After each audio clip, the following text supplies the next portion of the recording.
What's up, guys? Welcome to Make It Yourself. Today's video is going to be a little bit of a double header. What I'm going to be doing is replacing the bolts that I had to sub in my last, or not my last video, but my video I did on replacing these rear fender struts. And so I've got Colony, bought this through Dennis Kirk. So it's a little set, comes with all the screws you need to do it. Nice and chrome, hex, or not hex, but I guess Allen head button screws. So it'll just look a little bit cleaner. And then we're also going to add in one of the Harley toolboxes, teardrop toolbox, to the side here. And the purpose of this, in its original form, is to put a toolkit in it. I don't carry one. Maybe I should. I don't know. But the main purpose I bought this for is for my locks. So the older Harleys don't have a whole bunch of security features on them. And, the reality is if somebody really wants your bike, they're going to take it. But I don't want to make it easy for them. So I'm going to go ahead and mount this up. And what it'll be used for is to put my disc brake lock and my handlebar lock in. So that way I don't have to pocket them and have that weight in my pocket as I ride or whatever. So we've got this, the bracket. We have to do an extension for the peg because this will essentially get in the way. As you can see there, it would be extremely difficult for somebody to try to use that peg. So this all comes in the kit, and we'll go ahead and start kind of pulling some screws out and putting the new ones in. Alright, so this is the bracket that the toolbox gets mounted on, and where it goes is it goes bolted onto these two here of your fender, or your strut fender strut, sorry, and then the other one goes into the hole where your peg goes in, so that's perfect because you got to pull that out anyways, and then you just kind of mount it up in there. Just like so, right? So we'll go ahead and put that on. What's really nice is it's got a really clean chrome finish, so it'll look pretty seamless.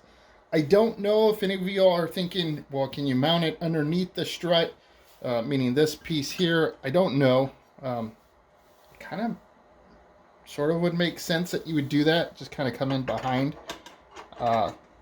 So I'll give that a run. Again, I think it'll look a little bit cleaner, but I won't know until I know, right? So I'm going to go ahead and pull these screws out, or these bolts, hit this one, and let's find out. Okay, guys, just a little quick mid-process check-in. So I've got the new screws in place, the new bolts, I should say. I did put the bracket on the back side of the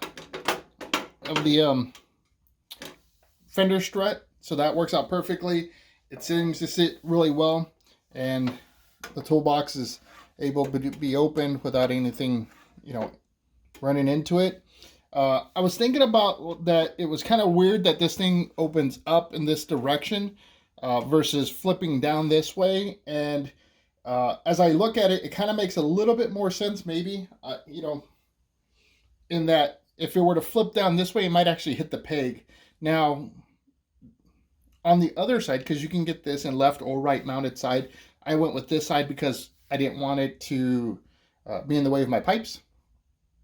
But on the flip side, it might have a different bracket where it goes in, and that's what prevents it from hitting its deal. So nonetheless, it's going to work just fine. It's all chromed out, so it's not like the hinge is very ugly. You don't really notice it too well unless you're really, really paying attention to it. And then you've got to have that, oh, I really hate hinges mentality. But until then, I'm going to go ahead and finish this up. I just wanted to kind of show you what that progress looked like, what it looked like kind of mocked up on the bike. Okay, guys, so I've got the toolbox installed. Like I said, it just flips up. You put your stuff in there, your lock, your tool pack if you have a tool pack. And it comes with this forked key, so it's not like a real key. You can just lock it again to secure whatever it is you have in there. What's also neat is you can probably go ahead and just put your registration and your insurance card in there. So again, you don't have to worry about carrying that stuff around in your wallet or whatever. And then you're able to access it pretty simple.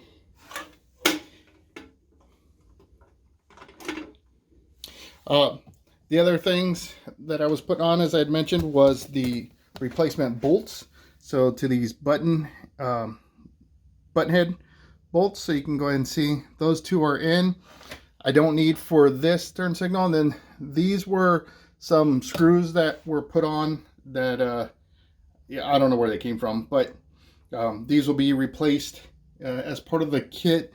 They come with these tapered washers. So that way, if you've ever looked at the rear fender strut of Harley, they've got like a indent like this, and I think that's why they went with those screws.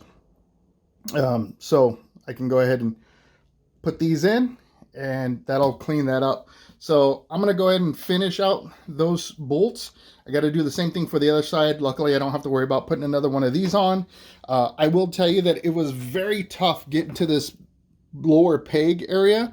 So if you can see down in there, there's that bolt that's right there.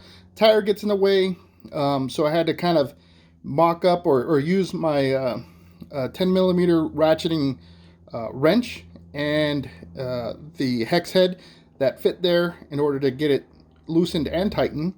And then this is kind of stiff, so it actually I had to put pressure. So I used a clamp to help hold it in place while I got my peg in place. And now it's installed, and like I said, there's no issue with accessing it even with the peg out. So pretty cool. I'm gonna go ahead and finish this up, and then we'll get an outside shot so you can see what this looks like overall. All right, guys, so this is the finished product of the teardrop toolbox on my Fatboy. So as you can see, it looks pretty good. Doesn't look too bad. It being chrome just kind of blends in with everything else.